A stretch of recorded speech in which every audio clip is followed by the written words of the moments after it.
अचार डालोगे क्या? क्या करोगे? ऐसी संस्कार अच्छे होंगे। हाँ, इस देश में बलात्कार की घटनाएं बढ़ रही हैं, बेतहाशा बढ़ रही हैं, और बलात्कार होने के बाद महिलाओं की हत्या कर दी जाती है, सामूहिक बलात्कार कर दिए जाते हैं, और आप संस्कृति को थाली पे परोस रहे हो, उसे चाटोगे संस्कृति को। भैया, जो बलात्कार करने वाले व्यक्ति हैं उनके खिलाफ क्या इतने कठोर कानून बनने के बावजूद भी क्या उनके खिलाफ कार्रवाई हो रही है?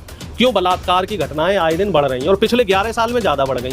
आप फिर मैं इस मुद्दे को राजनीति से अलग रखना चाह रहा था, लेकिन आपने इसमें राजनीति का ट्विस्ट डाल दिया। पिछले 11 साल में महिलाओं पे हिंसा, महिलाओं पे शोषण और महिलाओं पे बलात्कार के अगर सरकार के आंकड़े देखे जाएं तो उसमें 32% से ज़्यादा इजाफा हुआ है। तो आखिर क्यों हो रहा है? क्योंकि बीजेपी इसको हिंदुत्व और संस्कार और भारतीयता का एक मुद्दा और एक तड़का डाल के जो अहम मुद्दे हैं उनसे दूर करना चाह रही है। बात होनी चाहिए शिक्षा की, बात होनी चाहिए बराबरी की, इक्वेलिटी की, बात होनी चाहिए जो मौलिक अधिकार हैं, तो उस मौलिक अधिकार को पुरुष के साथ साथ महिलाओं को भी बराबर मिले। वो मेरठ वाला केस देखा?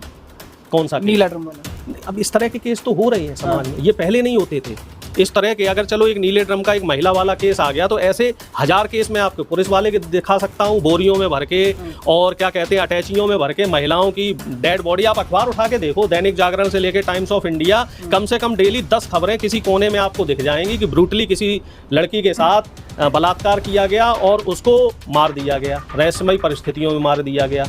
इस तरह की कई घटनाएं आपको मिलेंगी। हाँ, निश्चित तौर पे इस समय पुरुषों के साथ भी इस तरह की चीज़ें हो रही हैं, क्योंकि अब सोशल मीडिया जैसे जैसे बढ़ रहा है, तो अगर सोशल मीडिया के कुछ पॉजिटिव थिंग्स हैं, पॉजिटिव चीज़ें हैं, तो कुछ नेगेटिव ने कुछ कह दिया या गांव के किसी व्यक्ति ने कुछ कह दिया, महिलाएं सुन लेती थी। अब वो महिलाएं पढ़ लिख रही हैं, पढ़ लिखने के बाद वो नौकरी भी कर रही हैं, इंडिपेंडेंट भी हैं। तो जब वो इंडिपेंडेंट हैं, वो अपना घर में बराबरी का काम कर रही हैं, भाई घर भी देख रही हैं और बाहर भी नौकरी करती हैं, तो उन्हें भी बराबरी का सम्मान मिलना चाहिए। जो एक जो मेल ईगो है, तो उसको हमें अलग रखना पड़ेगा। अगर महिला ने कुछ कह दिया या पुरुष ने कुछ कह दिया, दोनों ही बातें समानांतर हैं। जैसे कभी कोई हस्बैंड वाइफ के बीच की बात की जाए, इसको थोड़ा सा मतलब राजनीतिक और सामाजिक चीज़ों से अलग रखा जाए। झगड़े आपस में पहले भी होते थे, अब भी होते हैं। पहले क्या होता था कि लेडीज दब जाती थी कि भाई हम तो पढ़े लिखे नहीं है, कहाँ जाएंगे, कैसे गुजारा होगा। अब महिलाएं पढ़ लिख रही हैं, स्वावलंबी हैं, अपना इंडिपेंडेंट है। अगर घर में कोई झगड़ा हुआ तो उसके पास ऑप्शन है, भाई नौकरी कर रहे हैं, इंडिपेंडेंट रह रहे हैं। संस्कृति के लिए अच्छा है या खराब है? देखिए, अब इसमें संस्कृति कहाँ से आ गई? संस्कृति अलग चीज़ है, कल्चर एक अलग चीज़ है, और अपने ऊपर अगर कोई अत्याचार हो रहा है और उसके लिए प्रतिरोध करना अलग चीज़ है। ये आज़ादी देश के संविधान ने दी है। हिंदू कोड बिल आया तो उसके बाद महिलाओं को बराबरी का अधिकार मिला, पढ़ने का अधिकार मिला। जो देश का मनवादी ढांचा था, वो पहले तो महिलाओं को पढ़ने ही नहीं देता था। बिरले ही कोई मान लो 10,000 20,000 में से कोई एक परिवार होगा जो देश में संविधान लागू होने से पहले अपने घर की औरतों को पढ़ाते थे। भाई जैसे दलित पिछड़े देख लो, तो उनकी घर में तो पुरुष भी नहीं पढ़ पाते थे। नमस्कार, बहुत बहुत स्वागत है आप सभी का। प्रेमानंद महाराज ने जो बातें बोली कि अगर कोई 2 या 3 बॉयफ्रेंड बना करके लड़की या फिर लड़का महिला मित्र बना करके जब समाज में शादी करता है तो उनकी नहीं बनती है, उसके बाद कुछ लोग उनको गलत बोलने लग गए और कुछ लोग समर्थन में भी आ गए। प्रोफेसर साहब कैसे देख रहे हैं ये जो बात बोली गई है? पहले इस पर आपकी क्या राय है? इस पे क्या राय होनी है? देश में संविधान चल रहा है साहब, धड़ाधड़ 75 साल हो गए देश को आज़ाद हुए। ये चर्चा का विषय नहीं होना चाहिए। अच्छा, चर्चा का विषय ये होना चाहिए कि देश में बराबरी का जो माहौल है वो कैसे क्रिएट किया जाए। देश का कोई भी नागरिक हो, चाहे वो किसी भी लिंग का हो, पुरुष हो, महिला हो, आदिवासी हो, दलित हो, सबको बराबरी का अधिकार क्यों दिया जाए? और ये जो पुरुष प्रधान समाज के लोग हैं, जो पुरुष सत्ता में यकीन रखते हैं, जो मनवादी व्यवस्था के लोग हैं, मनवाद कोई जाति विशेष से नहीं है कि कोई ब्राह्मण है तो वो मनवादी है, यादव भी मनवादी है, जाटव भी मनवादी है, मीणा भी मनवादी है, जिनके अंदर श्रेष्ठता का भाव है, जो अपने आप को श्रेष्ठ मानते हैं। और ये जो पुरुष प्रधान सत्ता है और जो मनवादी व्यवस्था है, इसी व्यवस्था को तोड़ने के लिए, खत्म करने के लिए देश में संविधान को लागू किया गया। प्रेमानंद महाराज का पूरा सम्मान है। महाराज ये तो कह रहे हैं कि महिला जो लिविंग रिलेशन में रहती है तो उसका चरित्र ठीक नहीं है, शादी से पहले किसी से संबंध बनाना ठीक नहीं है। चलो मैं सारी बातें मान लेता हूँ, लेकिन क्या सारी गलती आप महिलाओं की? दोनों को बोला ना कि ऐसी पुरुष दोनों पे होना चाहिए, लेकिन ऐसे ही पुरुष को नहीं करना चाहिए। पुरुष को ऐसा करना चाहिए। तो जितने दोषी हम महिलाओं को ठहराते हैं, उतना दोष हम पुरुष को क्यों नहीं देते? अगर हम अपने घर की बात करें, हम अपने घर में अपनी बेटियों को, अपनी बहनों को तो ये समझाते हैं कि बाहर जरा ढंग से जाओ, ढंग के कपड़े पहनो, लेकिन हम अपने बेटे या भाई को क्यों नहीं समझाते? उस बात को हमें अपने घर के जो पुरुष हैं उन पे भी इम्प्लीमेंट करने की ज़रूरत है। पुराने समय में और अब के समय में क्या फ़र्क है कि पहले के समय में स्त्रियों पे ही पूरा एकाधिकार समझा जाता था, पुरुषों को खुली छूट हुआ करती थी। एक राजा या एक कोई धनी व्यक्ति 5-5 रानियां रख सकता था, 10-10 रानियां रख सकता था, या फिर मान लो कोई पति है तो वो अपनी पत्नी के साथ दुर्व्यवहार करे, थप्पड़ मारे, कुछ करे, उसके साथ घरेलू हिंसा करे, उसके साथ जबरदस्ती करे, और बहुत सारी चीज़ें हैं जिनको मैं नहीं कह सकता हूँ। लेकिन उसमें उस लड़की के घर वाले भी क्या कहते थे, आपको भी ध्यान होगा 60 के दशक और 70 के दशक में जो फिल्में आया करती थी तो उसमें क्या डायलॉग होता था कि लड़की के अगर डोली उठ के गई है तो वहाँ से ससुराल से अर्थी वापस आनी चाहिए। तो इस तरह के संस्कार या फिर कहा जाए इस तरह का एक सामाजिक दबाव सिर्फ महिलाओं पे ही क्यों लगाया गया? आज के समय पे तलाक बढ़ गए हैं, तलाक के जो मतलब देखा जाए तो फिर लड़का ज़्यादा परेशान है। क्यों बढ़ गए हैं? हाँ। दोनों ही चीज़ें हैं ना। मैं सारी गलती जो है वो सिर्फ लड़कियों की नहीं कह सकता और सारी गलती लड़कों की नहीं कह सकता, दोनों ही बातें हैं इसमें। तलाक के केस इस वजह से भी बढ़ गए हैं क्योंकि मुझे मालूम है पहले हमारे गांव में बुजुर्ग जो हुआ करते थे तो जो महिलाएं थी वो जाहिर सी बात है बुजुर्ग ने कुछ कह दिया या गांव के किसी व्यक्ति ने कुछ कह दिया, महिलाएं सुन लेती थी। अब वो महिलाएं पढ़ लिख रही हैं, पढ़ लिखने के बाद वो नौकरी भी कर रही हैं, इंडिपेंडेंट भी हैं। तो जब वो इंडिपेंडेंट हैं, वो अपना घर में बराबरी का काम कर रही हैं, भाई घर भी देख रही हैं और बाहर भी नौकरी करती हैं, तो उन्हें भी बराबरी का सम्मान मिलना चाहिए। जो मेल ईगो है तो उसको हमें अलग रखना पड़ेगा। अगर महिला ने कुछ कह दिया या पुरुष ने कुछ कह दिया, दोनों ही बातें समानांतर हैं। जैसे कभी कोई हस्बैंड वाइफ के बीच की बात की जाए, इसको थोड़ा सा मतलब राजनीतिक और सामाजिक चीज़ों से अलग रखा जाए। झगड़े आपस में पहले भी होते थे, अब भी होते हैं। पहले क्या होता था कि लेडीज दब जाती थी कि भाई हम तो पढ़े लिखे नहीं हैं, कहाँ जाएंगे, कैसे गुजारा होगा।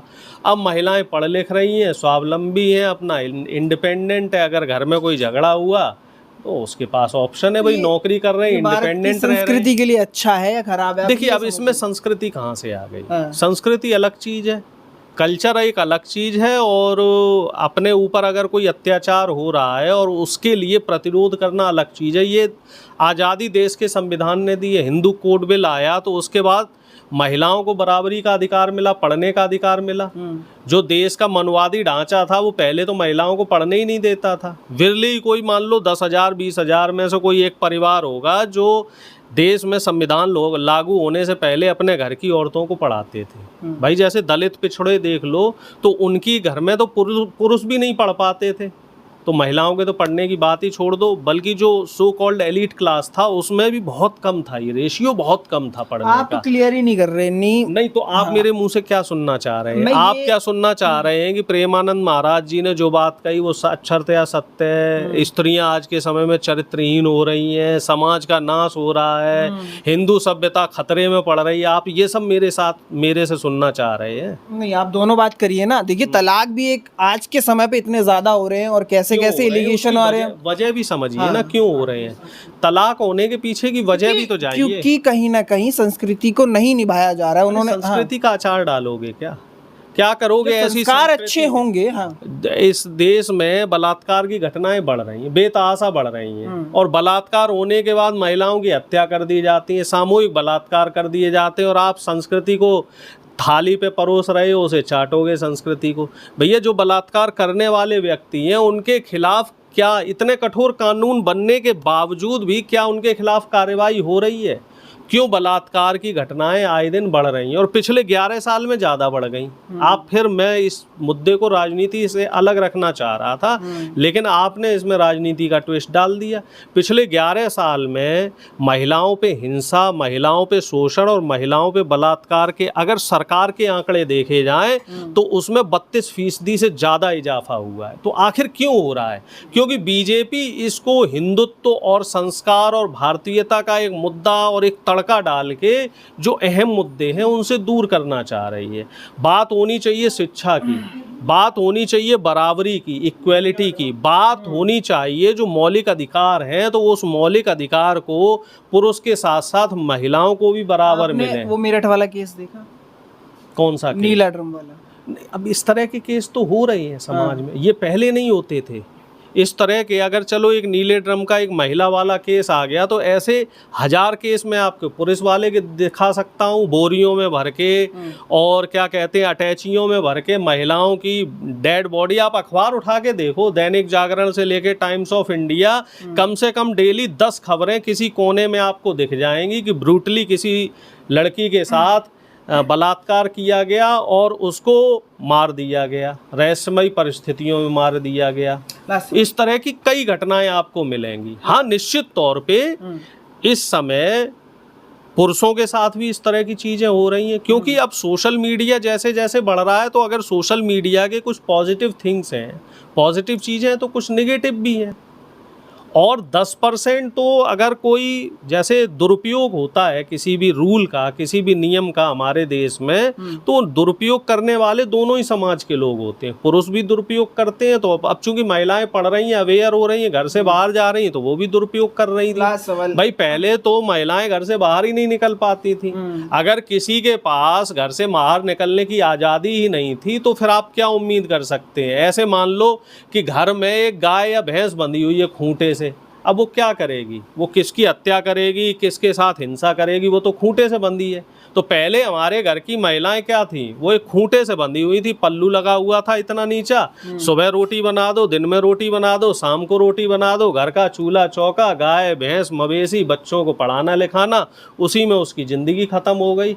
ना वो बाहर कहीं जा सकती है, ना वो उसको देश दुनिया की कोई जानकारी होती थी। तो ये हमारी भारतीय संस्कृति या हमारे भारत का समाज कह सकते हैं, ये समाज था। अगर आप इसे अच्छा कहते हो और चाहते हो कि मैं भी कहूँ कि इसे अच्छा कहना है, तो भाई मैं तो अच्छा नहीं कह सकता, क्योंकि देश में जब संविधान लग गया तो सबको बराबर का अधिकार होना चाहिए। फिर थोड़ी देर बाद आप सवाल करने लगोगे भैया दलित क्यों पढ़ रहे हैं, दलित को तो वहाँ वो झाड़ू लगा के जाना चाहिए था, ठाकुर साहब के यहाँ गुलमई बजानी चाहिए थी, अब दलित पढ़ रहे हैं, मूंछ रख रहे हैं, घोड़ी पे बैठ रहे हैं, और अब तो दलित सामान्य दुकानों पे बाल भी कटवा रहे हैं। तो ये गलत है, इससे भी समाज में गलत चीज़ें आ रही हैं, समाज की विसंगतियाँ गिर रही हैं। क्योंकि दलित तो हमेशा ये बोले जी ठाकुर साहब पाएँ लागू, पंडित जी पाएँ लागू, दलित आगे ना बढ़े, महिलाएं देश की आगे ना बढ़े, आदिवासी देश का आगे ना बढ़े, देश का गरीब आगे ना बढ़े। तो ये जो सोच है इसी को हम मनवाद कहते हैं, और यही चीज़ को ख़त्म करने के लिए देश में संविधान को लगाया गया था। लास्ट सवाल, सोशल मीडिया पे एक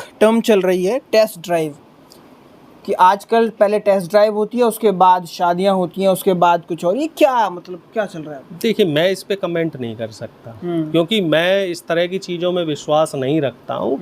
अब सोशल मीडिया पे बहुत सारी चीज़ें चल रही हैं, लेकिन अब सोशल मीडिया एक ऐसा हथियार है, अगर हम उसको पॉजिटिव तरीके से लें, भाई उस पर साइंस टेक्नोलॉजी की भी बहुत सारी चीज़ें हैं, जनरल अवेयरनेस की भी बहुत सारी चीज़ें हैं, तो उसको पॉजिटिव तरीके से देखना चाहिए। और जो महिलाएं भी इस तरह का बयान दे रही हैं, क्योंकि अभी कुछ मैंने देखा है एक न्यूज़ चैनल पे भी कोई महिला थी, कोई सो कॉल्ड एक्ट्रेस थी, तो उसका भी कुछ इस तरह का कोई विवादित बयान आया था, तो मैं उसके भी फेवर में नहीं हूँ। अगर आपको देश के संविधान ने ताकत दी है, आपको जागरूकता दी है, आपको शिक्षा का अधिकार दिया है, तो उसका आप सदुपयोग कीजिए।